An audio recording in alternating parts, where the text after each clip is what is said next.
მოგესალმებით მეგობრებო, დაგიბრუნდით AI Pulse Georgia-ს მე-16 ეპიზოდით უკვე. ძალიან საინტერესო სტუმარი მყავს რატის ყირტლაძე. საქართველოში AI community-ში ერთ-ერთი ყველაზე გამორჩეული პიროვნება. ძალიან დიდი მადლობა პირველ რიგში ჩემი სტუმარი რო ხართ. AI ქართული AI სტარტაპი Enagram AI და ძალიან საინტერესო თემებს განვიხილავთ, ძალიან საინტერესო თემებზე ვისაუბრებთ, თუმცა სანამ გადავიდოდე რატისთან და დავიწყებდეთ საუბარს, მინდა რომ რაღაცა ჩემი мотиваცია ავხსნა დაახლოებით თუ რატომ მიმაჩნია რომ ძალიან კარგი ეპიზოდი იქნება ეს და საერთოდ რატომ მგონია რომ ერთ-ერთი ყველაზე გამორჩეული სტუმარი იქნება ჩვენს პოდკასტში. თუმცა სანამ ამას აგიხსნიდეთ, ჩვეული თხოვნით მოგმართავთ, როგორც ყველა ეპიზოდში, რომ გამოიწეროთ ჩვენი არხი აუცილებლად ყველა პლატფორმაზე. ჩვენ ხელმისაწვდომები ვართ, ასე ვთქვათ, LinkedIn-ზე, YouTube-ზე, Instagram-ზე, TikTok-ზე, Facebook-ზე, Spotify-ც გვაქვს. მოკლედ, ყველგან შეგიძლიათ ჩვენი ნახვა და ვცდილობთ, რომ ყველა პლატფორმისთვის რელევანტური კონტენტი შევქმნათ. AI-ის გარშემო ძალიან პრაქტიკული, რაც ძალიან გამოგადგებათ და მოკლედ მოგვნახეთ ყველა პლატფორმაზე და გამოგვიწერეთ. ასევე მინდა გთხოვოთ, რომ უბრალოდ დაგვიტოვოთ უკავშირი, რადგან ძალიან გვაძლიერებს თქვენი უკავშირი და ძალიან გვზრდის, ასე ვთქვათ. როგორც დაგპირდით, სანამ რატისთან გადავიდოდე, მინდა რომ მოკლედ ავხსნა, რატომ იმაჩნია, რომ რატი იქნება ჩვენთვის ძალიან საინტერესო სტუმარი და ეს ეპიზოდი იქნება გამორჩეულად საინტერესო. როგორც გითხარით, რატი არის დამფუძნებელი ქართული AI სტარტაპის Enagram AI-ის და პრინციპში კი რამდენიმე სტუმარი მყოლია ასე ვთქვათ AI სტარტაპის დამფუძნებელი, თუმცა ამ სტუმრებისგან განსხვავებით რატის მე მგონი აქვს ყველაზე ვრცელი და ყველაზე ღრმა გამოცდილება ხელოვნური ინტელექტის პროდუქტის კეთებაში, მთელი ციკლის მოცვაში, ანუ იცის საფუძვლიანად საიდან უნდა დაიწყოს, როგორ გრძელდება ეს ყველაფერი, გზაზე რა შეცდომები ხდება, რა შეცდომები მოგდის ადამიანს, რა შეიძლება სარისკო იყოს და საერთოდ საითმის ეს ხელოვნური ინტელექტის მატარებელი როგორ ვითარდება და მომავალი რას გვიქადის, ასე ვთქვათ. ამის გარდა მუშაობს ძალიან საინტერესო პროექტზე, უშუალოდ ამ სტარტაპის ფარგლებში, ეს არის, ასე ვთქვათ, დავარქვათ ენობრივი სტარტაპი და მოდელი, რომელიც გულისხმობს speech to text და text to speech, ანუ ტექსტიდან აუდიოს გენერირება და აუდიოსგან ტექსტის გენერირება ქართულ ენაზე. მე პირადად დატესტილი მაქვს და შესანიშნავად აკეთებს ამ ყველაფერს. დანარჩენს რა თქმა უნდა თვითონ გვიამბობს და რა ვიცი, ძალიან საინტერესო საკითხებს მიმოვიხილავთ. და მოკლედ გავამდიდრებთ ძალიან ბევრი გვაქვს სათქმელი ამ თემის გარშემო. შეგვიძლია დავიწყოთ. დიდი მადლობა კიდევ ერთხელ რატი. პირველ რიგში მე მაინტერესებს რომ რაღაცნაირად აი თქვენი story გავიაროთ, ასე ვთქვათ, თქვენი პროდუქტის მთელი ისტორია, საიდან დაიწყო, როგორ რანაირად და ალბათ განვავრცობთ უკვე ძალიან ბევრი საკითხი გვაქვს. მადლობა თორნიკე პირველ რიგში მოწვევისთვის და ასეთი წარდგენისთვის. ეს ყველაფერი დაიწყო 20 წელზე მეტი ხნის წინ. ხა მე მათემატიკოსი ვარ, მათემატიკურ ფიზიკაში მუშაობდი და როდესაც შევასრულე პროგრამა მინიმუმი, დავიცავე ყველაფერი, გადავწყვიტე, რომ ისეთ სფეროში მინდა გავაგრძელო მუშაობა, რაც სასარგებლოც იქნება და უფრო საინტერესოც, ვიდრე მათემატიკური ფიზიკა და გადავწყვიტე, რომ ენობრივი ტექნოლოგიები მაინტერესებს ყველაზე მეტად და გარკვეული სარგებლის მომტანიც იქნებოდა. და ეს ჯგუფები იყო მაშინაც, რომელიც ამ ტექნოლოგიებზე მუშაობდა, მაგრამ ბოლოს იყო ესეთ დიდი მეცნიერი, თედო დურქაიძე, ენათმეცნიერი, რომელსაც ჰქონდა ესეთი ენობრივი მოდელები აგებული, რომელიც საოცრად კარგად და ზუსტად ითარგმნებოდა მათემატიკის ენაზე. რაც საშუალებას იქნებოდა, რომ მე მოდელები აგვეყო ქართული ენის მორფოსინტაქსური. და ეს ყველაფერი დამთავრდა იმით, რომ 2006 წელს შექმნით ერთობლივად ენის მოდელირების ასოციაცია, შემოგვიერთდნენ კიდე თედოს არაჩვეულებრივი მოსწავლეები, ლალია ზუგბაია, მარია მანჯგალაძე და შექმნით ENA-G ესეთი პირველი საიტი იყო, სადაც იყო სხვადასხვა ელექტრონული ლექსიკონები, პირველი მართლმწერი და ასე შემდეგ რა. და ეს ყველაფერი დაიწყო 2006 წელს. და მას შემდეგ სრული დატვირთვით არ მიმუშავია, ეს იყო ასე ვთქვათ, ჩემი გატაცება და მაინტერესებდა სულ. მუშაობდი ძირითადად ტელეკომის სექტორში 20 წელი, მაგრამ პარალელურად ამ ყველაფერს ვაკეთებდი და 2019 წელს თქვი რომ კმარა უკვე რაც მიყვარს ბოლომდე ის უნდა ვაკეთო. და 2009 წელს დავაფუძნე ენაგრამი და მას შემდეგ დღე და ღამე სრული დატვირთვით ამ პროექტზე მუშაობ. თავიდან 2019-ში იყო ძირითადად რაც ის ცოდნა იყო დაგროვილი, აი ეს რეალიზება დავიწყეთ და გავაკეთეთ ენაგრამის პლატფორმა.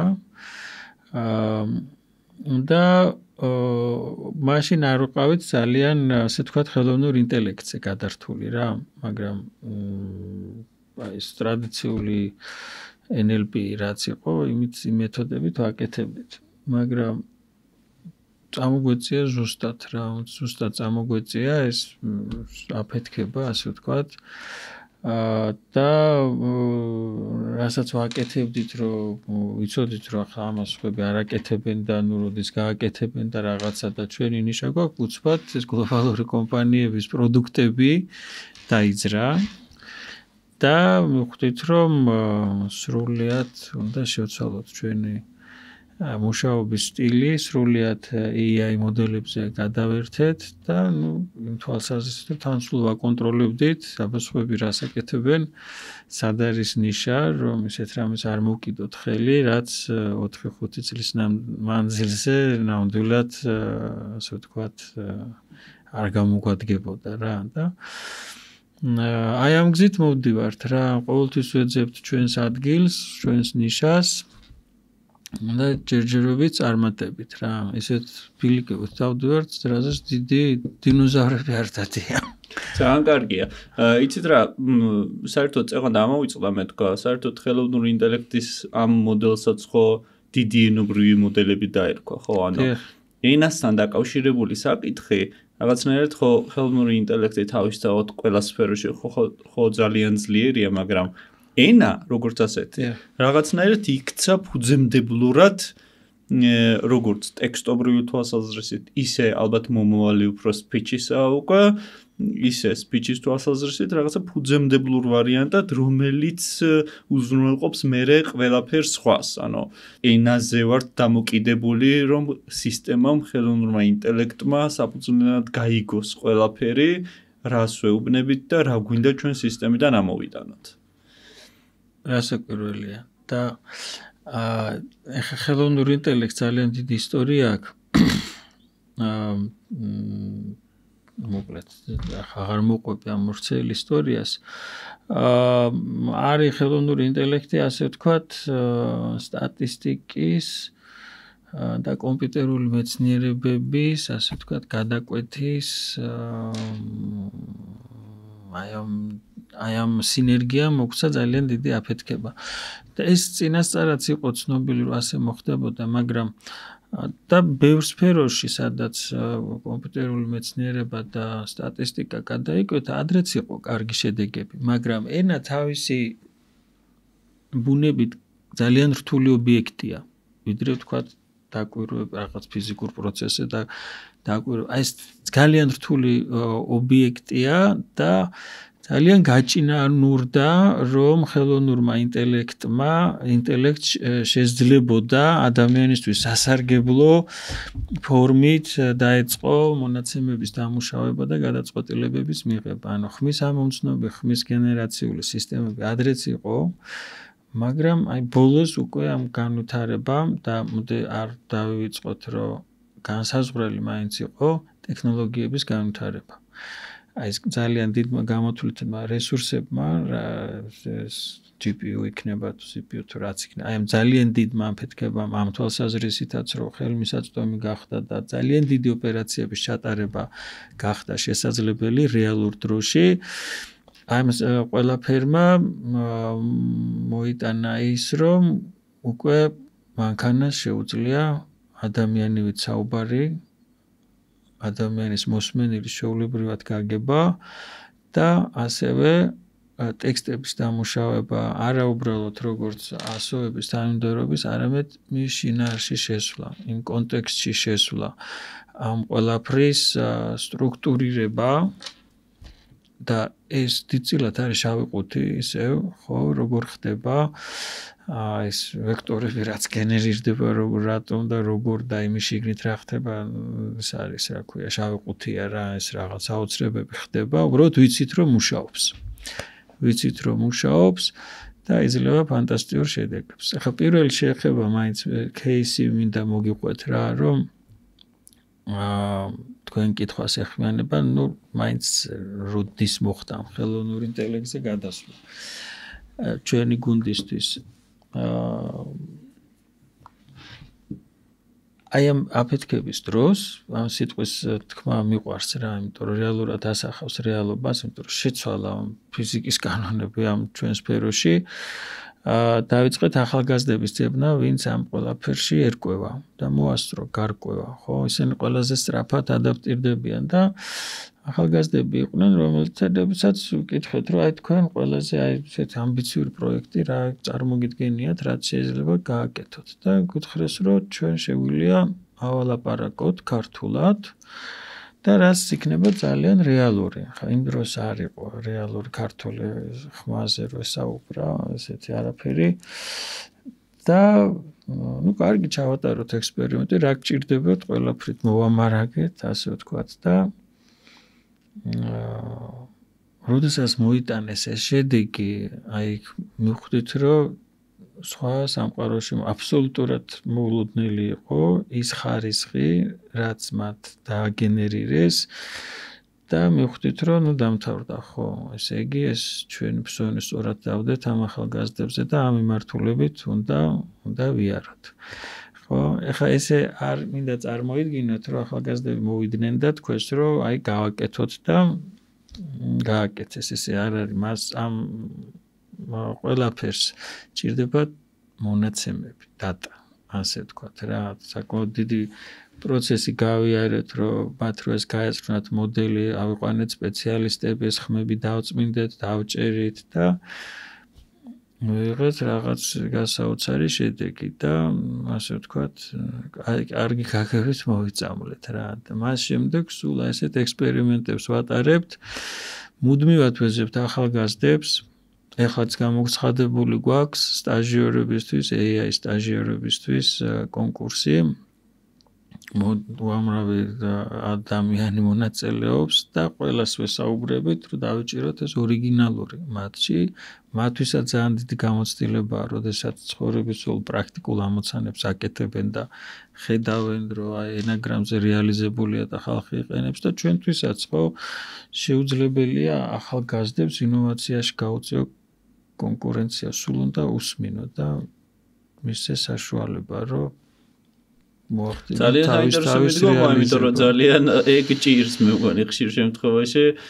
საერთოდ ეგ ხო საერთოდ ადამიანის ნაკლოვანებაა ჩემი აზრით. მარტო ასაკთან დაკავშირებით არა, რომ როგორც კი რაღაცა დონეს აღწევს ადამიანი, წარმატება იქნება თუ სიმდიდრე იქნება თუ რაღაცა ერთი პატარა ნაბიჯია იმისკენ, რომ დაკარგო ობიექტურობა და რაღაცა ბლარი გადაგეფაროს, ასე ვთქვათ, და რეალობას აცდე.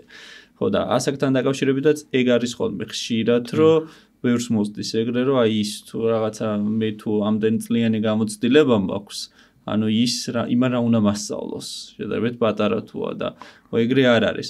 და მეორე მხრივ კიდე ძალიან ცუდი მიდგომა არის ისიც, რომ პირიქით დაბალი ასაკის მქონე ადამიანებისგან, რომ ის უკვე რა ასაკისაა და იმან რა უნდა მასწავლოს. სინამდვილეში წარმატება ჩემი აზრით და ასე ვთქვათ, სინერგია იქმნება ამ ორი ხიდების გადებით, ასე ვთქვათ, სხვადასხვა ასაკობრივ ჯგუფს და სხვადასხვა პროფესიას და სხვადასხვა ჯგუფს შორის, ხო?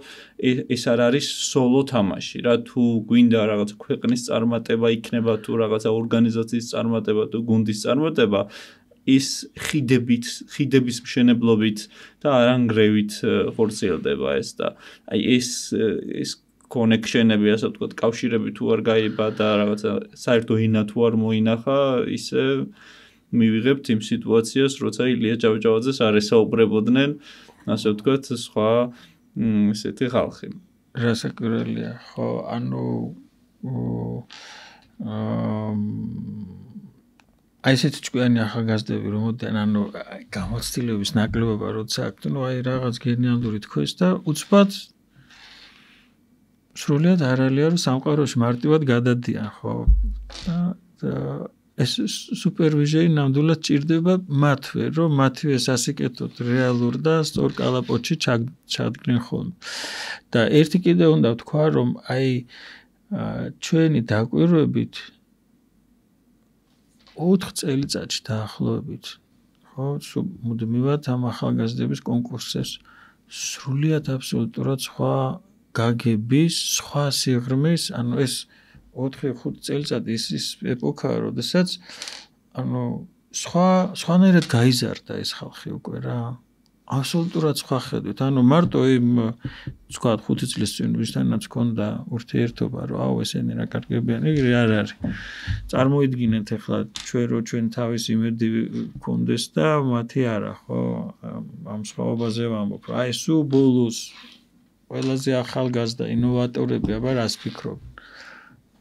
ეგ არის ჩვენი მიდგომა და საოცარი შედეგები გვაქვს. მეც აი ბევრჯერ დავწერე LinkedIn-ზე და სხვაგანაც ახმეტაში ვნახე და ახლობით ერთი თვის წინ 14, 15, 17 წლის ასე ვთქვათ ახალგაზრდები, მოზარდები და არ ვიცი, აი აქედან მოვიკითხავ თითოეულს თუ მისმენენ ახლა რამდენიმე ენაზე წერენ კოდს, AI agent workflow-ს აწყობენ იდეალურად ისრუტავენ, აი ძალიან რთულია, ბევრად უფრო რთულია, ვიდრე სხვა ასაკობრივ ჯგუფებთან რაღაცას ჩატარება, ამ ასაკობრივ ჯგუფს რამე ასწავლო, იმიტომ რომ ისრუტავენ ყველაფერს, რასაც ასწავლე და აი ისედაც ბევრი იციან და აი აბსოლუტურად სხვა დონეზე არიან რა და აი აბსოლუტურად ტექ მეგობრულები ასე ვთქვათ და სულ სხვა ფასეულობებს ატარებენ და კარგია, რაც მეტი იქნება ასეთი ადამიანები, თუ კეთეს იქნება.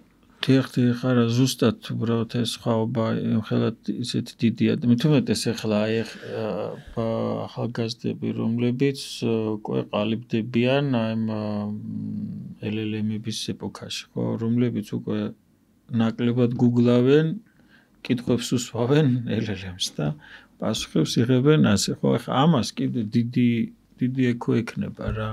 ეს თაობა, როდესაც ამ ვინც უკვე გაშინაურებული ამ სხვა უკვე სამყაროში, რაც ჩვენთვის კიდე გასაოცარი სამყაროა, ხო? ისინი აბსოლუტურად სხვა სიახლეებს მოიტანენ.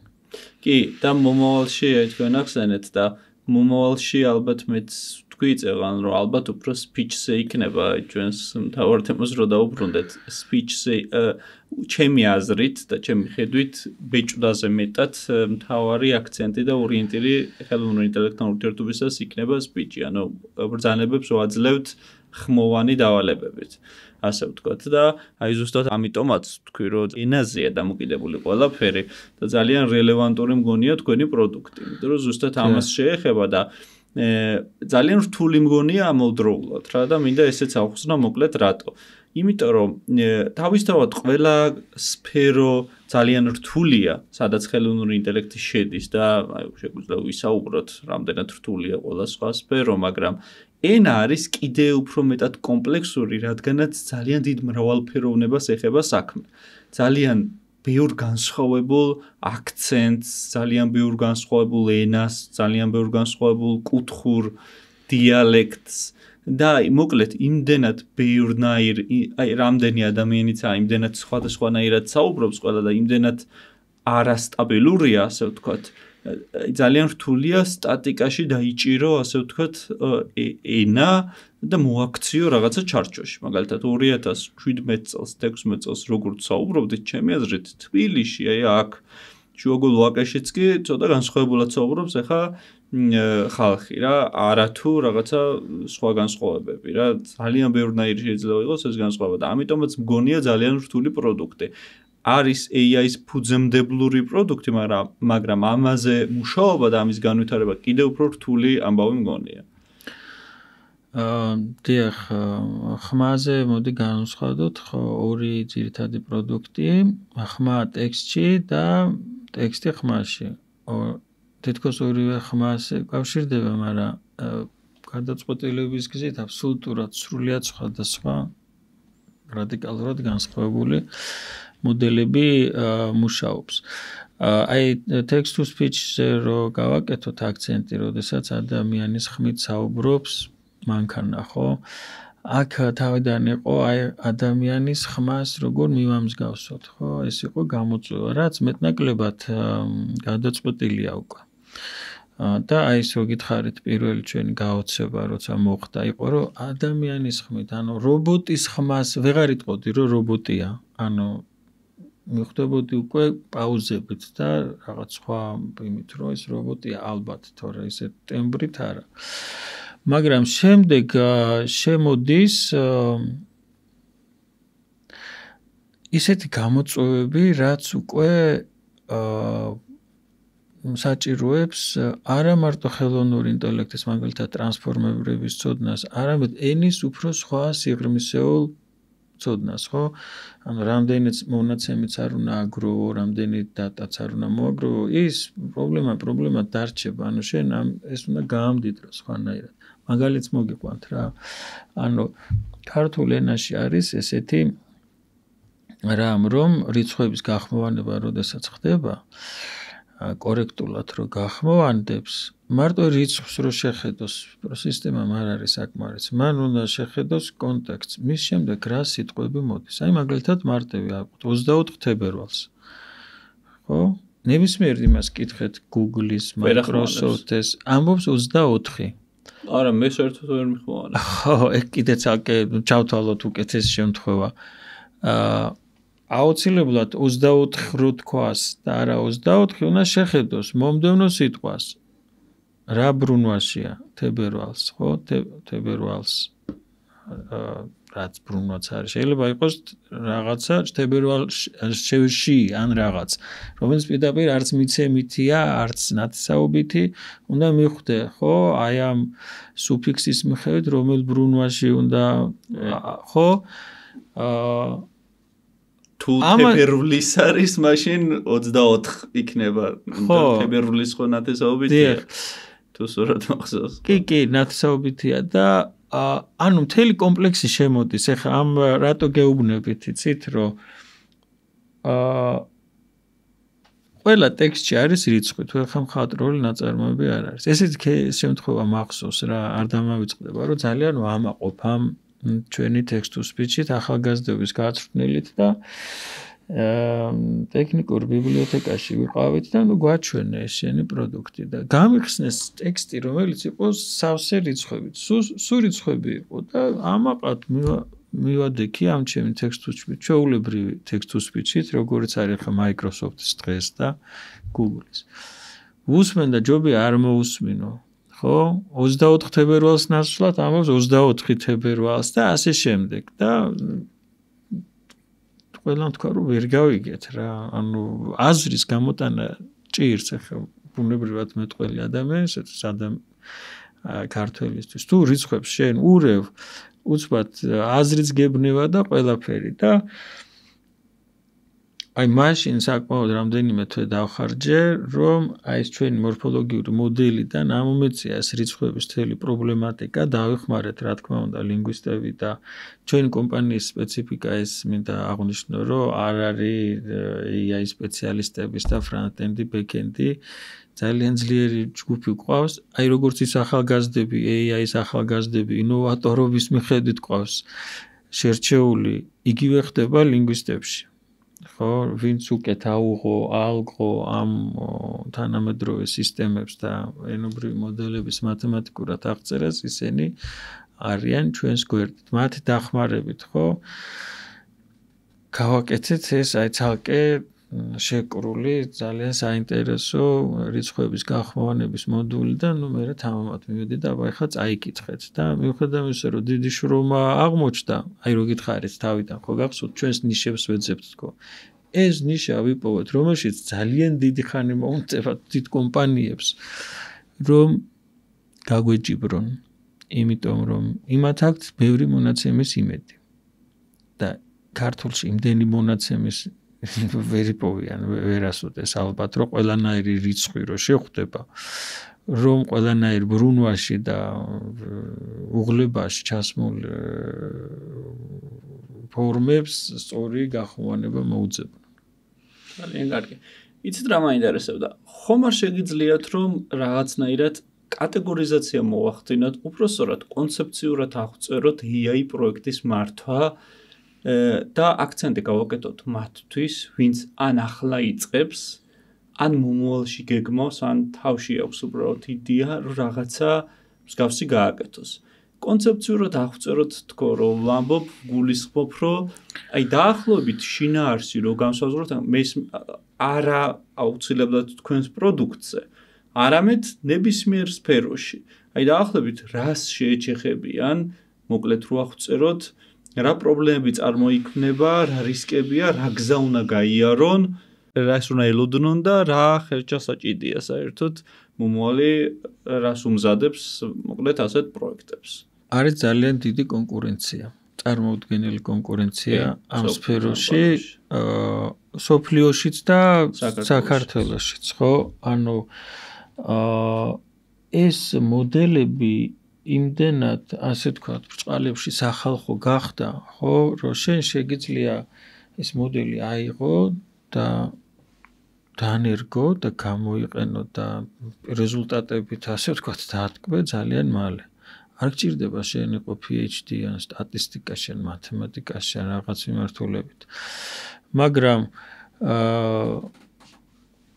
უამრავი სტარტაპი იყო ჩვენთან ერთად, ვინც დაიწყო რა და აი როგორც კი ასე ვთქვათ, მზემ დააცხუნა, რომ გახმენ რა.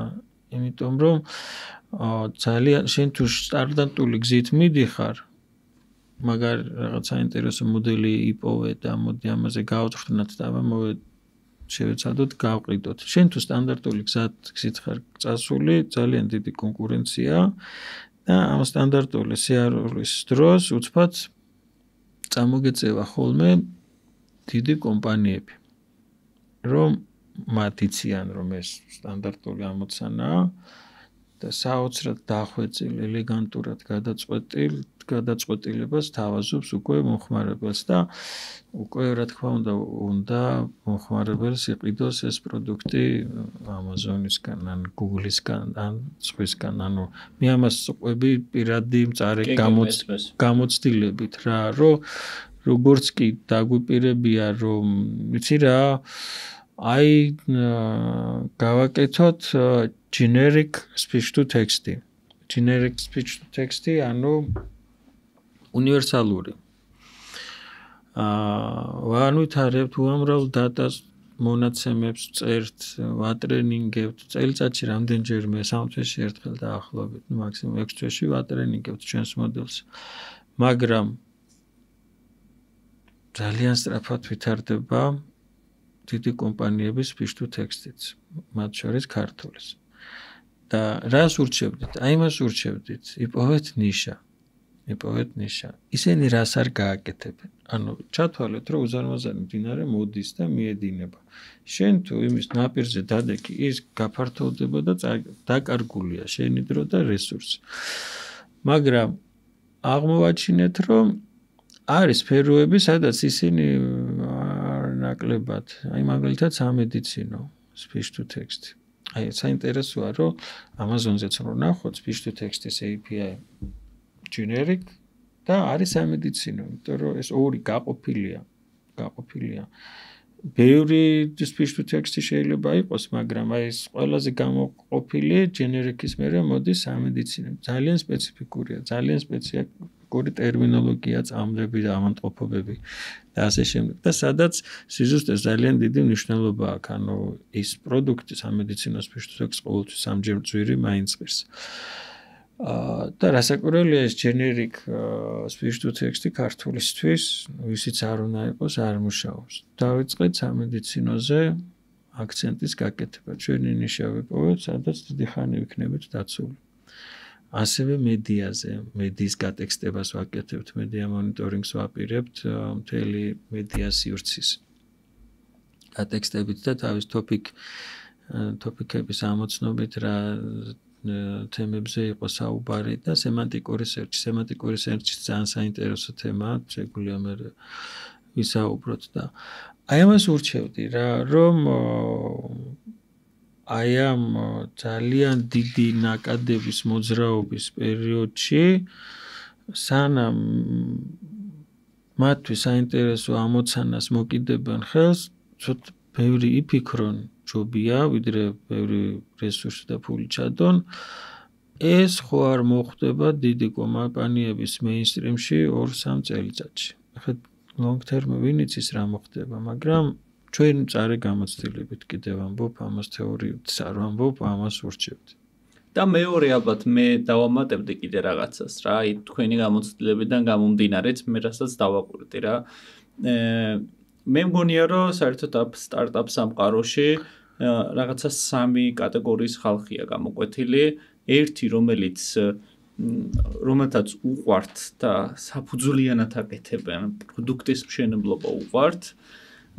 მეორე კატეგორია, რომელსაც ასევე უყვარს, ზოგჯერ ფეილდება, მაგრამ შეუძლია 10 ჯერ სცადოს, მაგრამ აინტერესებს და უყვარს და 10 სხვადასხვა რაღაცას ცდის.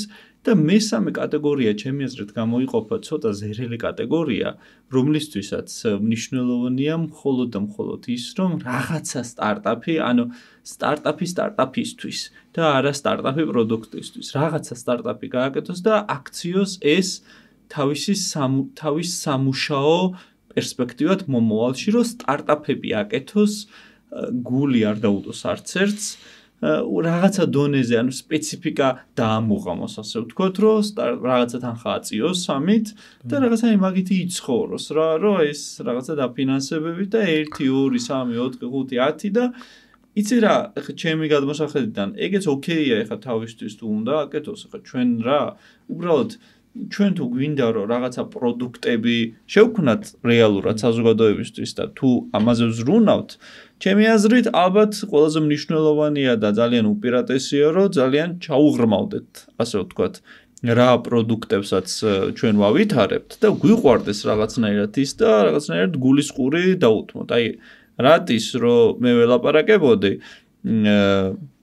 მე ეგ შევამჩნიე რომ ამ ადამიანმა მითხრა რომ მე ძალიან ბევრი წელია ამ თემას ვაკეთებო და მიყვარს ეს საქმე რა და ანუ ჩაფლულია ასე ვთქვათ, ჩაფლული ხართ თქვენ ამ საქმეში და ჩემი აზრით ეგ არის ძალიან მნიშვნელოვანი მომენტი ზოგადად სტარტაპ სამყაროშიც, მაგრამ განსაკუთრებით AI პროექტებშიც, იმიტომ რომ ეგრე თუ არ არის, მე იმ თქვენ რასაც ამბობთ იმ ნიშის ძიებას არავინ არ დაიწყებს დიდად, იმიტომ რომ ნიშის ძიება ეგრე მარტივი არ არის. ნიშის ძიებას უნდა ძალიან დიდი ძალისხმა, ძალიან დიდი გამძლეობა, იმიტომ რომ ბევრჯერ დაფეილდები და ხელახლა უნდა ადგე და მოკლედ ბევრი მომენტია აქ რა და ალბათ ყველაფერი მაინც იწყება იმით, რომ გაინტერესებდეს ის თემა, რასაც აკეთებს და გიყვარდეს და რაღაცა ხედვა გქონდეს და გჯეროდეს ის და მაგისთვის აკეთო და არა სხვა მიზნების გამო.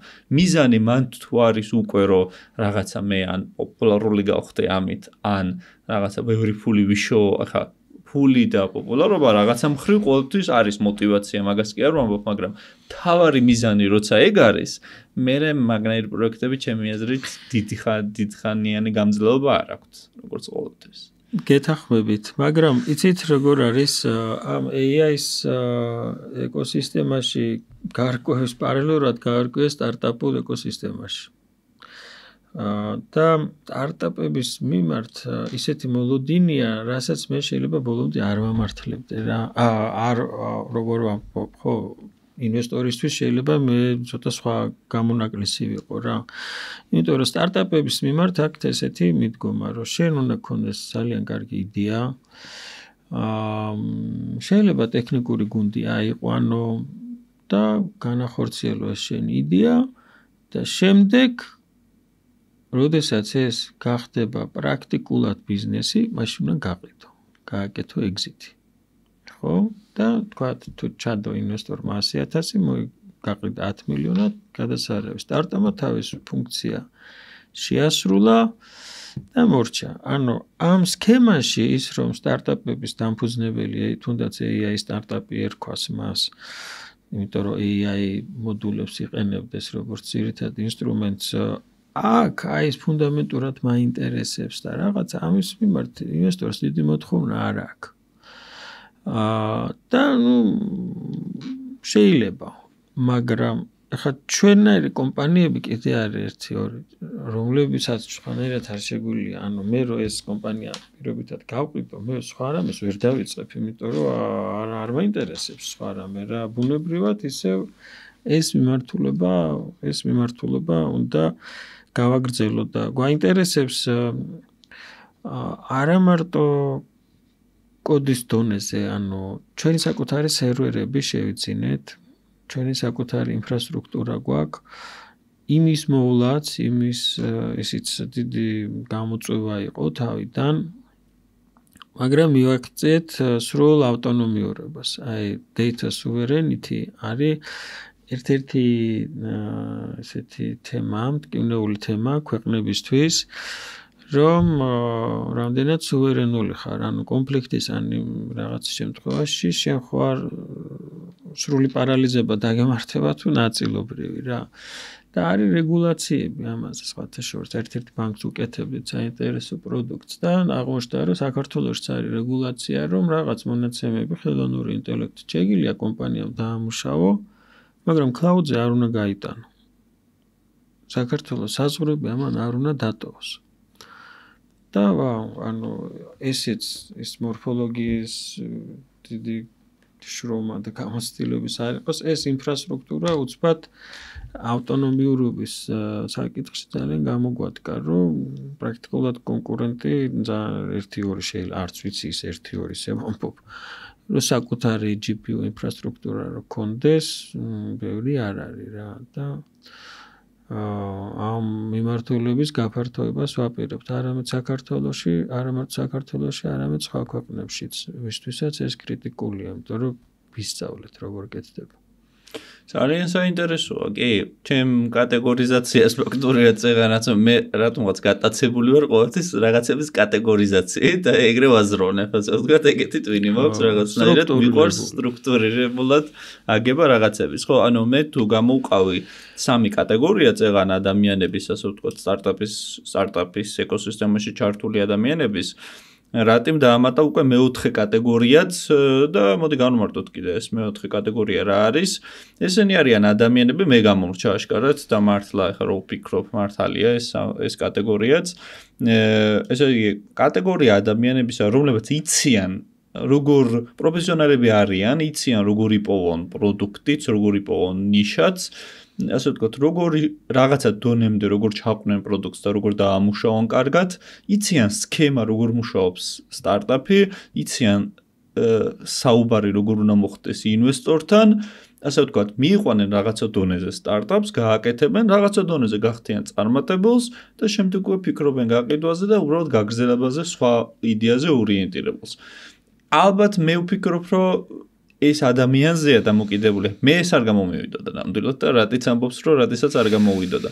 ეს ალბათ უფრო ადამიანზეა დამოკიდებული, რამდენად შეუძლია ესეთი ლავირება და რა თქმა უნდა თავისი მხრივ ძალიან ნიჭია ესეც და ძალიან პროფესიონალიზმია ესეც, როცა ასეთი რაღაცა შეგიძლია. ხო, მე ადამიანზეა დამოკიდებული, რამდენად ჩაყოლა იცი რაღაცა ჩაყოლა პოზიტიური გაკებით. ჩაყოლა იცი შენს რაღაც ერთ იდეაზე და მიწოლა თავიდან ბოლომდე ხანგრძლივად, რომ აი ძალიან წარმატებული გახადო, ხო და ნუ ეს თავისი სპეციფიკა აქვს სტარტაპ ასე ვთქვათ ეკოსისტემას, მაგრამ რაღაცების დაჭერა მაინც შეიძლება, ხო, ვინც გვისმენს თუ ასე ვთქვათ ფიქრობს რაღაცა თავის სტარტაპზე, ნუ ეს მომენტები ძალიან გასათვალისწინებელია.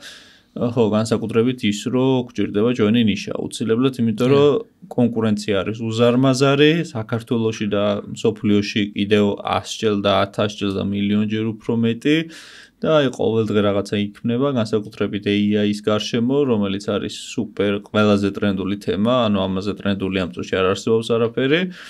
ხო და ამის გარშემო ძალიან ბევრი რაღაცა იქნება და ძალიან რთულია აქ თავი დაიმკვიდრო და გაუწიო კონკურენცია, ასე ვთქვათ. ძალიან დიდ მოდელებს და ძალიან დიდ კომპანიებს რა. და კიდე ერთხელ თქვი და გამეორდები, რატო არის დიდი კონკურენცია, რომ უკვე აღარ გჭირდება შენ ძალიან დიდი ფუნდამენტური განათლება რა, რომ შენ ამ მოდელებს ალყო აუღო და სასარგებლო პროდუქტები შექმნა მათი გამოყენებით. რატი, იცი რა მაინტერესებს, რომ დაახლოებით ახლა თქვენს პროდუქციას რო გავცდეთ და ზოგადად AI-ზე რო ვისაუბროთ, როგორ უყურებთ თქვენ საერთოდ ხელოვნური ინტელექტის მომავალს?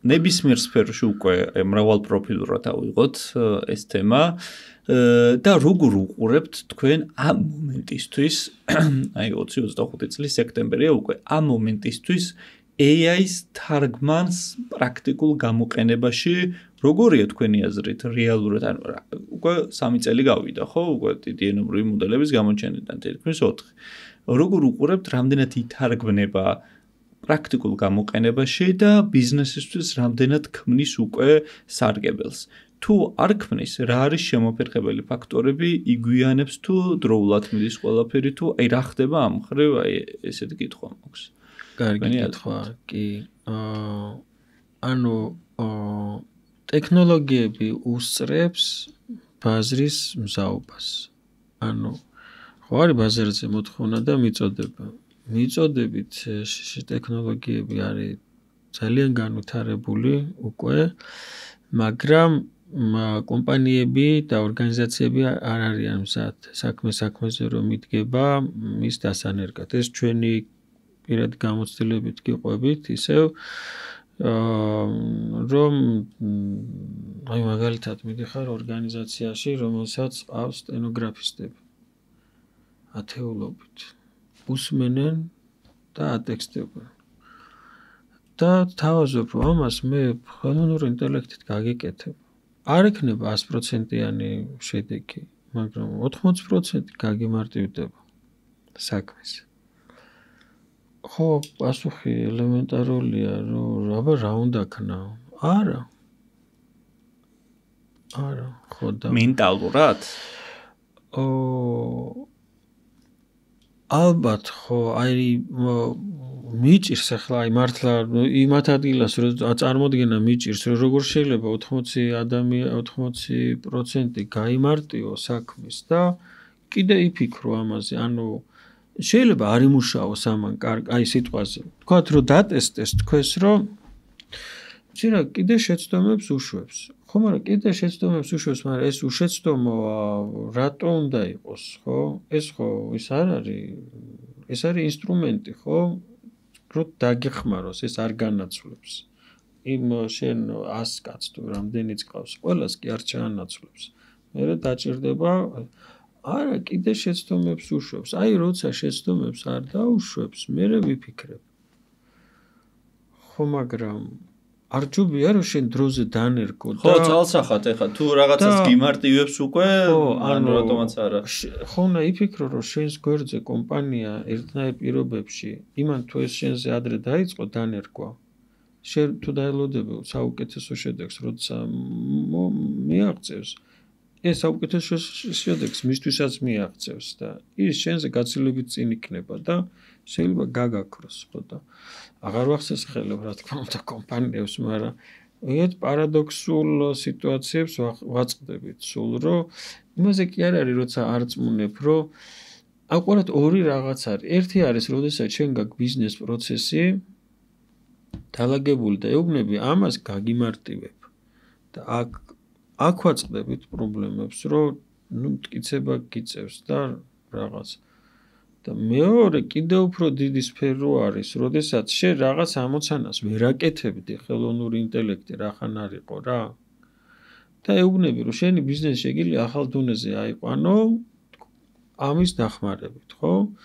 ნუ ელექტრონულ კომერციასთან თქვენ ახლოს ხართ, აი თქვათ ისეთ შეთავაზებების სისტემას დაგინერგავ, ხო? შენ დატაზე დაყრდნობით რომ შენ გაყიდოს ძალიან დიდი ის არის რომ აი რაღაც გაუმჯობესებას აკეთებ და რაღაც ის კი არა რომ ხარჯს გიმცირებს მაგრამ რაღაც დიდი გაუმჯობესება აქ საერთოდ აქ წარმატების შანსი კიდე უფრო ნაკლებია როდესაც არ ითარგმნება პირდაპირ, ხო, ფულში, რომ მე ამაში რო ჩავდო ფული. უფრო მეტ ფულს გავაკეთებ თუ არა არ იცი და აქ პირდაპირ ეუბნები ფულს დაზუგავ, რასაც ხარჯავ, დაზუგავ. ხო და სხვათა შორის ახლა ის რომ არ ჩათვალოთ თეორიულ საუბრად, კიდე პრაქტიკული იმდენი შეცდომა გვაქვს დაშვებული, რომ სიამოვნებით გაგიზიარებთ. შეცდომაზე და იმ საფრთხეებზე, რაზეც გვაფრთხილებდნენ, ერთ-ერთი Horizon Europe არის ევროპის სამეცნიერო ფონდი, რომელიც ეხმარება ევროპაში მეცნიერებას, ეხმარება ინოვაციურ სტარტაპებს. საუბარია ძალიან ბევრ მილიარდზე, 100 მილიარდზე მეტი აქვს ბიუჯეტი და იქ შევიტანეთ ერთ-ერთი პროექტი და აი ზენოვიური ტექნოლოგიები გვინდა განვავითაროთ შუა აზიაში და კავკასიაში. ვერ გავიდა, დიდი პროექტი იყო, რამდენიმე მილიონიანი, მაგრამ მივიღეთ უზარმაზარი გამოცდილება რა.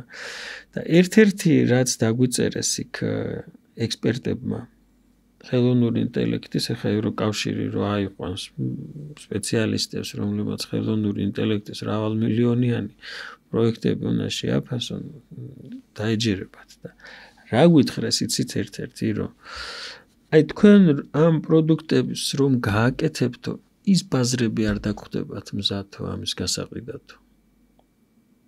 თქვენ სადაც მიდიხართ, იქ რა გეგმაც გაქვს რომ ამდენს გაყიდი, ეს სტარტაპის იყო კონკურსი. იქ ვერ გაყიდი. შენ გაყიდი საფრანგეთში, გერმანიაში, ბიზნესი მზად არის. ხო? ანუ მაგალითად მაგალითს მოვიყვან, ხო, ესენი უფრო საინტერესოა. ხმა ტექსტი, speech to text. სხვათა შორის ქართულის ყურთვის ყურს გჭრის ეს speech to text და დავარქვით საუბარმწერი და text to speech ამლაპარაკებელი. ნელ-ნელა შევეცდებით, რომ ეს ქართული ტერმინების დავაკვირდროთ. შტატებში, ევროპაში ექიმების აბსოლუტური უმრავლესობა იყენებს საუბარმწერს, speech to text, იმისთვის რომ ეს დოკუმენტებზე დრო დაზოგოს და სადღაც 20-25% წარმოედგინეთ დღეში დროის ეზოგებათ. რაც უზარმაზარი შეღავათია, უფრო მეტ ავატყობს გაუშვებს შენ ეფექტურობაც იზრდება, კლინიკას მეტი შემოსავალი აქვს და ანუ ჩვეულებრივი ამბავია. ვერ დავძარით საქართველოში, არ არის მზაობა. საინტერესოა. ხო, ანუ ამას გულისხმობდნენ ის ექსპერტები რა, ის ექსპერტები სწორედ ამას, რომ შენ რომ მაგარი პროდუქტი გაქვს, ანუ მიწოდება გაქვს, მოთხოვნა კი არის, ყველა იტყვის რომ მინდა, მაგრამ აიღი აგერ, აი ფულს დაზოგავ. არ არის მზაობა. იცით რა, მე რას ვფიქრობ, თქვენ აბსოლუტურად გეთანხმებით მაგაში, რასაც ამბობთ. ორ მთავარ მიზეზს გამოვყოფდი მე, რაც მგონია ჩემივე შეკითხვაზე, მე რაც მგონია, რა შეხედულებაც მაქვს. ერთი აბსოლუტურად გეთანხმებით თქვენ რაც თქვით მენტალიტეტი, რომ როგორი მენტალიტეტი მიდგომა და შეხედულება გაქვს ზოგადად ასეთი ტექნოლოგიებისადმი ორგანიზაცია იქნება თუ ინდივიდები იქნება და ალბათ ეს რაღაცა მომენტში შეიცვლება საბოლოოდ და ანუ ფაქტია აქეთ მიდის ყველანაირი გზა რომ ჩამოყალიბდება ალბათ რაღაცები დაგვიანდება მაგრამ საბოლოო ჯამში გადაიჭრება და მეორე აი ჩემს ავიკითხოს რომ პასუხო მე ვფიქრობ რომ ხელოვნური ინტელექტის ტრანსლაცია და იმპლემენტაცია ასე ვთქვათ უკვე პრაქტიკულ საქმიანობაში და შედეგები ცოტა იგვიანებს და მთავარი მიზეზი არ მგონია ტექნოლოგია იყოს ამ შემთხვევაში. ანუ განა იმის გამო, რომ ტექნოლოგია არ არის მზად. კი, ჰარვეზები აქვს, რაღაცები უმჯობესება, მაგრამ ასე თუ ისე მაინც მზად არის. მთავარი მიზეზი მგონია ის, რომ რაღაცა წინარე, თქვენ რაც თქვით ზუსტად ეგ, რომ რაღაც გაუსწრო ამან ძალიან დროს. წინარე პერიოდი, რაც ეხებოდა გაციფრულებას, ასე ვთქვათ, და ციფრული ხელსაწყოების გამოყენებას, ფიზიკურად დამთავრებული არ არის. ანუ ძალიან მარტივი მაგალითი რო ვთქვათ, რა, ბევრ ორგანიზაციაში იყენებენ მარტო 2-3 სხვადასხვა ინსტრუმენტს და აი მაქსიმუმ 4 პროგრამას. იმათ რაში სჭირდებათ AI აგენტის უზარმაზარი workflow, რომელიც არის ძალიან ეფექტური, მაგრამ მოიცავს ძალიან ბევრნაირ ინსტრუმენტს და ამ workflow-ს სწავლობით უკვე გიმარტივდება ძალიან საქმე. თუ შენ ფიზიკურად არ იყენებ იმ ინსტრუმენტებს, იმ ციფრულ ინსტრუმენტებს, AI აგენტმა რა სარგებელი უნდა მოგცეს, ხო? ანუ როგორ შეგიქმნის მთელ ამ workflow-ს. მეორე ვარიანტია, მაშინ ასეთი რაღაცა, რომ მთლიანად დეპარტამენტების ჩანაცვლება მოხდეს და რაღაცა გუნდმა ბორდის დანიშნულმა რაღაცა გუნდმა ააგოს ასეთი AI აგენტები და ასე ვთქვათ, ადამიანების ჩანაცვლება მოხდეს მთლიანად და მთლიანად ამ ხელსაწყოები გააერთიანონ და იმაზე მოხდენონ დაყრდნობა, მაგრამ ეს ხო მარტივი პროცესი არ არის, ეს ურთულესი პროცესია, ძალიან რთულ გამოწვევებთან არის დაკავშირებული და ეს ის გზა არ არის, საითაც უნდა წავიდეთ. ამ შემთხვევაში გზა არის ის, რომ მოხდეს სრულყოფილად ადამიანების მიერ, თანამშრომლების მიერ AI კი არა, ციფრული ხელსაწყოების გამოყენება და შემდეგ უკვე სინერგია ამის AI-სთან ჩაშენება, ასე ვთქვათ, ყველგან აბსოლუტურად ხელოვნური ინტელექტის და სამუშაო პროცესების გამართვა, რითაც წარმოიქმნება უკვე ეფექტურობა. ეფექტურობა კი გარდაიქმნება ფულში და შედეგებში. და ის ამისი დათვლა უნდა მოხდეს რაღაცნაირად, ხო და რა ვიცი, ეს პერიოდი ალბათ მოვა, ცოტა იგვიანებს, მაგრამ მოვა, იმიტომ რომ ძალიან დიდი ფული იდება, ასე ვთქვათ, მთელ მსოფლიოში ხელოვნურ ინტელექტში და რაღაცა მომენტში უნდა ამან დაგვანახოს რეალური შედეგები რა, რეალური გაუმჯობესებები და ასე ვთქვათ, მსოფლიოს რაღაცა ერთობლივი პროდუქტი, ანუ ერთობლივი დონე რაღაცის უნდა გაუმჯობესდეს ფაქტია რა. აბსოლუტურად გარდავალია, სრულიად გარდავალია, ისევე როგორც აი მახსოვს მობილურები რო შემოვიდა. აი იყო ხალხის კატეგორია, აი არ მინდა ეს მობილური, აი ესე ჩვეულებრივი ტელეფონი მინდა. ახალგაზრდებს იყო რა ვიცი, ვიცნობთ. ნუ რა თქმა უნდა, რამდენიმე წელში გაქრა ეს კატეგორია, იმიტომ რომ მიხვდნენ რომ სხვა გზა არ არის. გინდა არ გინდა, ხო, სიგიჟეა უბრალოდ. ეგრე არის რასაკვირველია ხელოვნური ინტელექტიც, ანუ ვერსად ვერ დაემალებ. ის აუცილებლად მოვა. ის აუცილებლად მოვა შენთან. ხო და ეს რო გავიაზროთ, ანუ მასობრივი გამოყენება ხელოვნური ინტელექტის დაიწყო უფრო მომხმარებლების მიერ, სამომხმარებლო დონეზე კითხვას დასვა გიპასუხებს და ასე შემდეგ, მაგრამ აი ბიზნესის ხარეზე ციფრული ტრანსფორმაციის თვალსაზრისით ძალიან მძიმე მდგომარეობა არის. ბიზნესი უფრო რეზისტენტული. ხო, ქვეყნისთვისაც პრობლემაა, შენ თუ ძალიან დააგვიანე არ გამოვა იქ ამბავი. აი შუა აზიაშიც ხო უზარმაზარი რესურსი იბდება, ის უზბეკეთი საუბრობდით ჩვენ. ყაზახეთი ძალიან დიდ ჰაბებს იმას აკეთებენ, ასეთ ტექნოლოგიურ ჰაბებს, რომ ეს ყველაფერი წამოწიონ წინ რა. ჩვენთანაც ცოტა მეც ვისურვებდი რომ იყოს. ხო, იცით მე რას ვფიქრობ კიდე? ეგ რაღაცნაირი მიდგომად ჩამოყალიბდა და თითქოს ვითარდება ეგ მიდგომა, რომ ეს კი არის ინოვაცია ხელოვნური ინტელექტი, მაგრამ არის უფრო სახალისო რაღაცა ინდივიდუალური გამოყენებისთვის. ამას ძალიან შეუწყო ჩემი აზრით ხელი ფოტო და ვიდეო გენერაციის განვითარებამაც და ამის სახომარო ტონებმა რომელმაც ხელოვნური ინტელექტი თითქოს რაღაცა იარლიყივით მიაკრა გარკვეულწილად, რომ ეს არის რაღაცა ინოვაციური ტექნოლოგია, რომელიც რაღაცა სახუმარო რაღაცებს აკეთებს და ფოტო ვიდეო გენერაციით შემოიფარგლება, იმიტომ რომ ყველაზე მეტად ხო ეგ ჩანს, ყველაზე მეტად ხელშესახები ხო ეგ არის. და აქედან გამომდინარე მიღმა კიდე ფოტო და ვიდეო გენერაცია თავისთავად ძალიან მნიშვნელოვანია, მაგრამ ეს ყველა შესაძლებლობა რაც აქვს ხელოვნურ ინტელექტს, ფოტო და ვიდეო გენერაცია ზღვაში წვეთია იმ ყველაფერთან შედარებით. კიდევ რა შეუძლია და რაოდენ დიდი მიღწევები შეუძლია მედიცინაში იქნება, რავი, ბიოტექნოლოგიებში იქნება თუ რავი, ნებისმიერი დარგი ავიღოთ, რაოდენ დიდი რაღაცის გაკეთება შეუძლია. ხო და თითქოს დავიდა წარმოდგენა, უბრალოდ ცდილობა მაგის, რომ ხელოვნური ინტელექტზე წარმოდგენა დავიდეს რაღაცა ფოტო და ვიდეო რაღაც სახალისო ბებურო საუბრობს იმაზე დავიდეს რა და აი ეგეც ჩემი აზრით პრობლემას წარმოადგენს და ალბათ საჭიროა რომ ბევრ ქვეყნებში ინდივიდუალურად რაღაცა ადამიანები ბევრს საუბრობდნენ ამაზე და უჩვენებდნენ ახლა შესაძლებლობები გააჩნია. ხო, მაგრამ მზად უნდა იყოს საზოგადოება და ხალხი ამისთვის ის მზად არის ნახოს რომ რაღაცა ბრძოლის სცენა, ისტორიული ბრძოლის სცენა ხელოვნურ ინტელექტმა დაახატა, მაგრამ ახლა დავუწყო ხა შენ ფინანსურ მაჩვენებლებს ამით გაიმჯობესებ შენ თუ ამასთან ერგავ ამდენი იქნება ამისთვის მზად. ყველაზე მეტად თქვა საქართველოში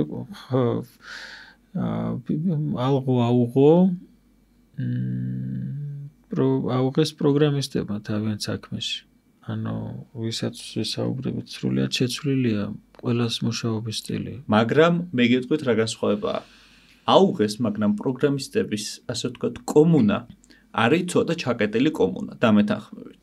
ნახეთ ისინი რო იყენებენ, ეგ არ არის ფაქტორი მთელი საზოგადოებისთვის. გასაგურებელი. გამიგეთ? გარკვეულწილად არის მაგალითი, მაგრამ ეს ვერ იქნება ნომერ პირველი მაგალითი ყველასთვის, იმიტომ რომ ისინი არიან ჩაკეტილი კომუნა, რაღაცა თავის ენაზე საუბრობენ, უფრო მეტად და ხშირ შემთხვევაში საერთოდ ვერ იგებენ საზოგადოების სხვა ნაწილები, ძალიან ჭკვიანი და განვითარებული ხალხია, უბრალოდ ხიდი ხშირ შემთხვევაში ჩატეხილი აქვთ საზოგადოების სხვა ნაწილებთან, რომლებიც არა ტექნიკური საზოგადოებაა.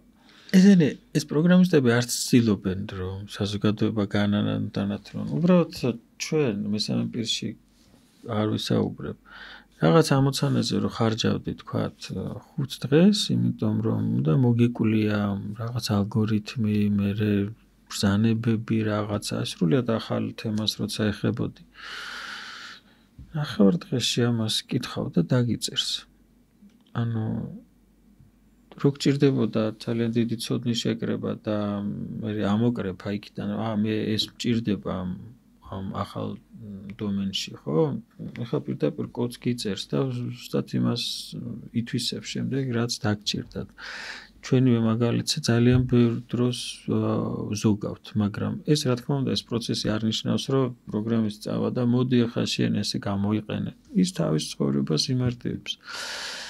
და ისევე როგორც პროგრამისტების გლობალი კომპანიები savings აკეთებენ, იმდენი მეც აღარ მჭირდება, იმდენი პროგრამისტი, რამდენიც ადრე მჭირდებოდა. აი ეს ხელოვნური ინტელექტის შედეგიანობა და ეფექტურობა, რომ აი ორგანიზაციულ დონეზე გადაითარგმნოს და ეროვნულ დონეზე, ჩემი აზრით, მანდ არის, ასე ვთქვათ, რაღაცა ისე როგორ თუ განვიხილოთ რა, ქვეყნის მასშტაბით. მანდ არის ორი მთავარი ფაქტორი ჩემი აზრით რა. ერთი არის რომ არსებობდნენ პროფესიონალი ადამიანები, რომლებიც კარგად იციან მაღალ დონეზე ხელოვნური ინტელექტის შესაძლებლობების სხვადასხვა მიმართულებით და ამავდროულად შეუძლიათ ამის ახსნა კარგად სხვებისთვის და მეორე იმავე ადამიანებს არ აქვთ ასე ვთქვათ რაღაცა სეილებში არ არიან იმ ხრივ წასული, რომ არამეტებენ რაღაცებს და რაღაცა აი გონევრულად ხსნიან ყველაფერს და პირიქით რეზისტენტობას არ აჩენენ ხელოვნური ინტელექტით. ანუ რაღაცნაირად change management-ს აკეთებენ ცოტა რბილად, თუნდაც ორგანიზაციებში და თუნდაც კომუნებში და არ წარმოაჩენენ იმას, რომ აი სიტყვაზე ხელოვნური ინტელექტი უმაგრესია და აი თქვენ ჩაგანაცვლებთ საერთოდ ამის ფონზე თქვენ რაღაც საჭირო ხართ. ანუ ასეთი წინადადებით თუ მიმართო რომელიმე კომუნას, ან რომელიმე დეპარტამენტს, ან რომელიმე ორგანიზაციას, ჩათვალეთ, რომ ის არის უკვე რეზისტენტული აბსოლუტურად. სულ რომ მაგარი იყოს ეს ტექნოლოგია არ აინტერესებს ის რა. და აი ჩემი აზრით ეგ ორი ფაქტორია, რაც არის, რაც მიმაჩნია გზად, რომ აი ეს ქვეყნის და საერთო საზოგადოებრივი მასშტაბით შეიცვალოს და რაღაცა დადებითი ცვლილებები გამოიწვიოს ამან რა. დიახ, აი ეს ამ ფენის ნაკლებობა არის, ხა რა ფენაზეა საუბარი, რომ ერთის ხრივ არიან AI სპეციალისტები, მეორეს ხრივ არის ბიზნესი და AI სპეციალისტების მაინც არ არიან გაწაფული პროდუქტების სწორად მიწოდებაში რა. და ჩვენ გვიჭირს მოკლედ, მაგრამ ეს შეიძლება იყოს უბრალოდ მოცემულობა, რომ დეველოპერებს უჭირთ ინფორმაციის მიწოდება რთული პროდუქტების შესახებ, მაგრამ აი ისეთი სპეციალისტები, გაყიდვების სპეციალისტები, რომლებიც ამას შეძლავენ, არის საოცარი დეფიციტი. საქართველოში. კი და ნახეთ კიდე მან ხო ორი ამბავია რა ერთი ამბავია კონკრეტული ერთი სტარტაპი და ერთი პროდუქტი და ასეთი კატეგორიის ხალხი და მეორეა კატეგორიის ხალხი რომელსაც სტარტაპი არ აქვს და უნდა იცოდნენ ვალდებულები არიან იცოდნენ ბევრი სხვადასხვა პროდუქტი კარგ დონეზე და მათ მოახდინონ ტრანსლირება ორგანიზაციის შიგნით მაგალითად საუბარია რა ვიცი IT მენეჯერი იქნება თუ სხვა მნიშვნელობა არ აქვს მიხვდით ეგ ორი სხვადასხვა კატეგორია და ორი სხვადასხვა მუშა კატეგორია ასე ვთქვათ რა ერთი ასე ვთქვათ კერძო კომპანიის წარმომადგენლები რომელთაც კერძო AI პროდუქტი აქვს და ამ პასუხისმგებლობა აქვს რომ ეს ყველაფერი მიიტანონ გარკვეულ endpoint-ამდე ორგანიზაციებსა თუ სხვა ადგილებში და მეორეა კატეგორია ადამიანებისა თავად ორგანიზაციების შიგნით ხო საჭიროა ვიღაცა არსებობდეს ვინც აი ყველაფერზე იქნება პასუხისმგებელი რომ ეს AI-ის იმპლემენტაცია მოხდეს ორგანიზაციაში აი მაგალითად თქვენ ახლა რომ წაიღოთ თქვენი პროდუქტი text to speech და speech to text თქვენ ორგანიზაციაში მიიტანთ მარტო ამ ერთ პროდუქტს ხო თუნდაც ძალიან წარმატებით მაგრამ ეს ხო არ არის საკმარისი მარტო ორგანიზაციას სჭირდება ასეთი კიდე მრავალი სხვა პროდუქტი და თქვენ ხო ვერ იქნებით პასუხისმგებელი იმაზე რომ თქვენ ყველაფერი ანუ თქვენ რაც გააქვთ პროდუქტი იმას შესთავაზებთ მაგრამ კიდია ვიღაცა საჭირო ორგანიზაციის შიგნით ან აუთსორსი ან ვინმე რომელიც ორგანიზაციას შესთავაზებს ყველაფერ იმას და აუხსნის კარგად და მოახდენს იმპლემენტაციას რაც სჭირდება ორგანიზაციას სხვადასხვა დეპარტამენტში თუ სხვადასხვა ასე ვთქვათ workflow-ებში რა სამუშაო პროცესებში რა და აი ეგ საჭიროა რომ არსებობდნენ ასეთი პროფესიონალები. ასეთი პროფესიონალების დეფიციტია სერიოზული რა. ანუ უყურეთ, გავიმეორებ იგივეს რას თქვენ თქვით, რომ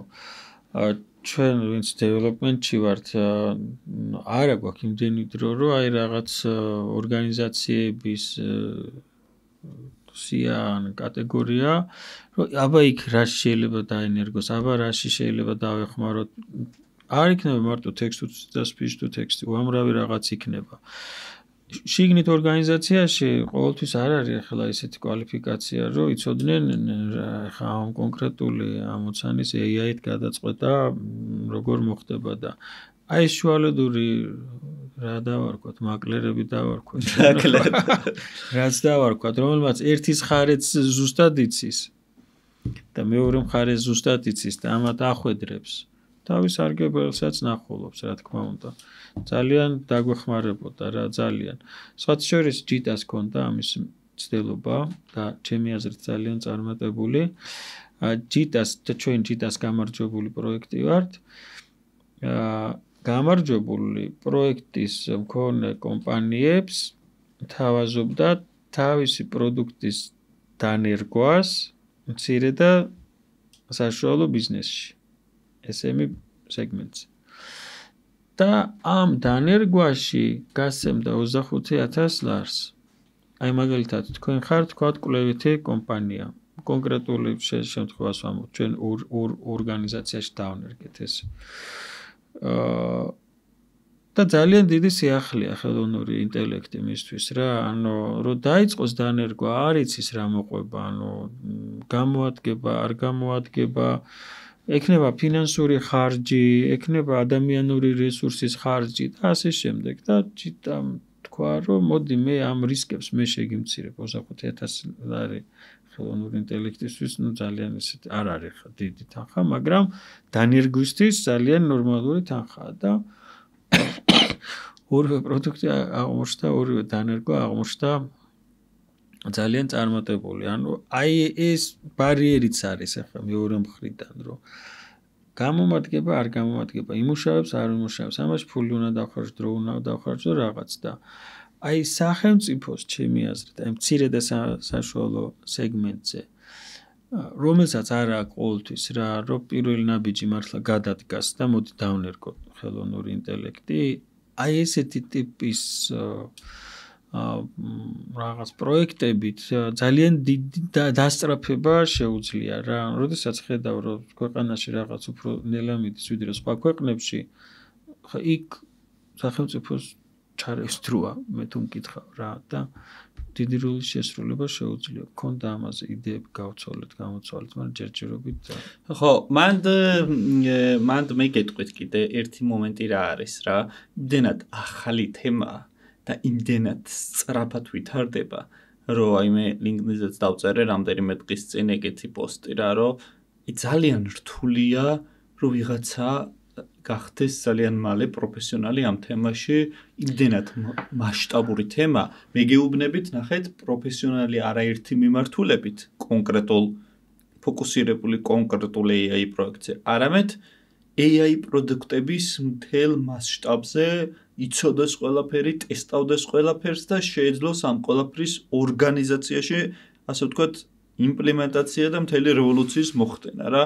ეს ამბავი მარტივი კი არა, არის ურთულესი რა, თან სწრაფად ვითარდება ძალიან. აი, რაღაცა ერთ თვეში თუ რელევანტურია მიური თვეს უკვე რელევანტურობას კარგავს, მაგრამ დროთა განმავლობაში ალბათ აქაც რაღაცნაირად ჩამოყალიბდება რაღაცა კატეგორია ადამიანებისა, რომლებიც იქნება ძალიან მაღალ პროფესიონალი და ჩემი აზრით გვჭირდება და რავი, სახელმწიფოსგანაც ალბათ ძალიან კარგი იქნებოდა ეგ შეწყობა ასეთ ადამიანებზე, რომ რაც შეიძლება მეტი იყოს ასეთი ადამიანი ქვეყანაში, რომლებიც ერთი მხრივ კი თავიანთ AI პროექტებზე სიმუშავებენ და მეორე მხრივ რაღაცა იქნებიან, ასე ვთქვათ, პროფესიონალები, რომლებსაც შეეძლებათ მთელი AI-ის თარგმანი ორგანიზაციებში. აი ეს თარგმანის თემა უფრო მწვავეა და მე გეტყვით რატომ. იმიტომ რომ ჩვენ თუ გვიჭირს პროდუქტის გაყიდვა, ეს ნიშნავს, რომ ჩვენ გვიჭირს უკეთესი პროდუქტის გაკეთება. ან კომპანია იხურება. ანუ ძალიან ბევრი AI სტარტაპი, მათ შორის ჯიტას გამარჯვებული, დაიწყეს, გაჩერდნენ, იმიტომ რომ ისევ მიწოდებამ გადააჭარბა მოთხოვნას და აი აქ გვჭირდება დახმარება მოკლედ რა.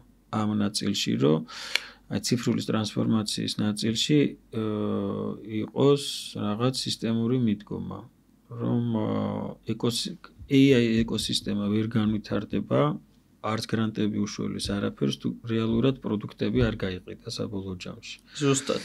და ეს წრი არ შეიკრა. ჩვენ გვაქვს შემოსავალი იქიდან, რომ ქართული კომპანიები ამას ნერგავენ. ქართული კომპანიებიც წინ მიდიან და ჩვენც ვითარდებით. ეხლა აი ამ შუალედური რგოლის გამო გვიჭირს, სათქმე ორიენტირებული ვართ კვლევით გრანტებზე, ჩვენ კვლევით სამეცნიერო გრანტებზე მუშაობთ მნიშვნელოვან წინათ, იმიტომ რომ ეს კომერციული მხარე, მეორე მხარე არ აღმოჩნდა.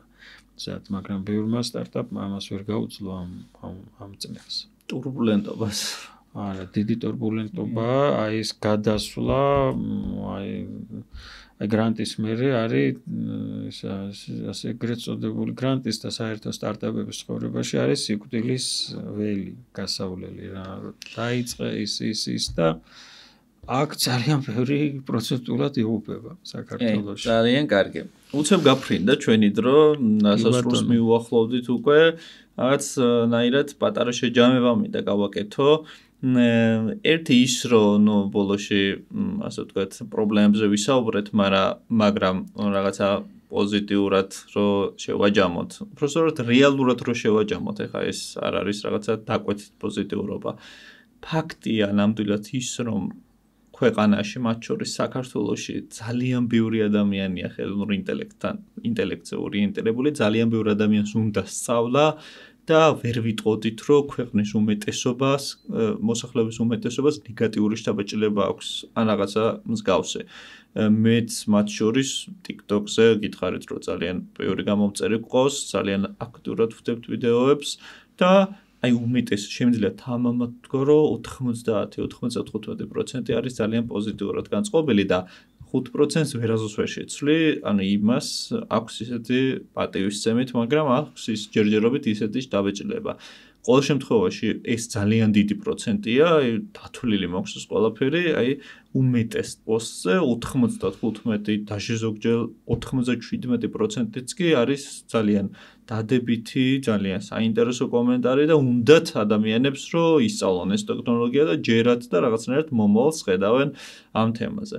ეს ერთი და მართლა პროექტების მხრივაც მართლა ყოველ მხრივ ყველა ფეხის ნაბიჯზე უკვე ახალი პროექტი იქნება AI პროდუქტთან დაკავშირებით, პროექტებთან დაკავშირებით და მეორე ძალიან საინტერესო იყო. მადლობა დიდი თქვენი გამოცდილების გაზიარებისთვის. აი სტარტაპებზე მინდოდა რაღაცნაირად ისეთი ხედვა ადამიანისგან, რომელიც გამოცდილია.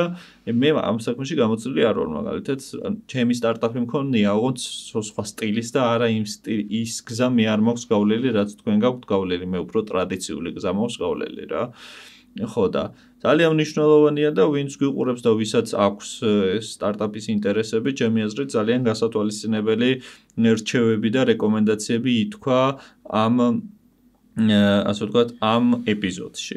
იმედია მომავალში გვექნება, იმედია კი რა აუცილებლად მომავალშიც გვექნება შესაძლებლობა რომ ვისაუბროთ რატისთან და ბევრად უფრო განვავრცოთ უკვე კონკრეტულად პროდუქტის თემა, ასე ვთქვათ, speech to text და text to speech, იმიტომ რომ როგორც გითხარით, ეგ ძალიან აქტუალური თემა იქნება კიდე ძალიან დიდი ხანი AI სამყაროში, იმიტომ რომ მაგაზე დგას ფაქტობრივად ნაწილობრივ ეს ტექნოლოგია და მოკლედ სხვა დროს კიდევ განვავრცობთ ძალიან და ღრმა სიღრმეებში ჩავალთ ამ პროდუქტებთან დაკავშირებით. მანამდე კი მე მოგიწოდებთ აუცილებლად რომ დაინტერესდეთ ამ ორგანიზაციით ამ კომპანიით და იხილოთ მისი პროდუქტები, ასე ვთქვათ, ორგანიზაციებშიც აქტიურად იმპლემენტაციას აკეთებენ და ძალიან გამოგადგებათ, ასე ვთქვათ, მათ მიერ შექმნილი პროდუქტები, შეგიძლიათ დატესტოთ, მიმართოთ ამ ადამიანს და ნახოთ რა შედეგები იქნება. LinkedIn-ის ლინკი აუცილებლად მიცდებული იქნება YouTube ეპიზოდის აღწერაში, რასაც დავდებთ. კი ბატონო, ერთადერთი ხო გამოგვჭა დასაწყისში ჩვენი პარტნიორი ორგანიზაცია Geosoft-ი, ყველა ეპიზოდში ვახსენებთ ხოლმე Google-ის ოფიციალური პარტნიორი საქართველოში, ამაზეც მითითებულია ყველა ეპიზოდის აღწერაში ინფორმაცია და ბოლოს კიდევ ერთხელ თხოვნით მოგმართავთ, რომ გამოიწეროთ ჩვენი არხი სხვადასხვა პლატფორმაზე და დაგვიტოვოთ უკავშირი. დაგიბრუნდებით ძალიან საინტერესო ეპიზოდებით შემდეგ ეპიზოდებში და დიდი იმედი მაქვს, რომ კლავ სტუდიიდან დაგემშვიდობებით. მადლობა დიდი კიდევ ერთხელ. ძალიან დიდი მადლობა. ძალიან დიდი მადლობა კომპანიებს უფასოდ გაუწევთ კონსულტაციას ხელოვნური ინტელექტის მიმართულებით. ძალიან საინტერესო შეთავაზება. მადლობა და ნახვამდის.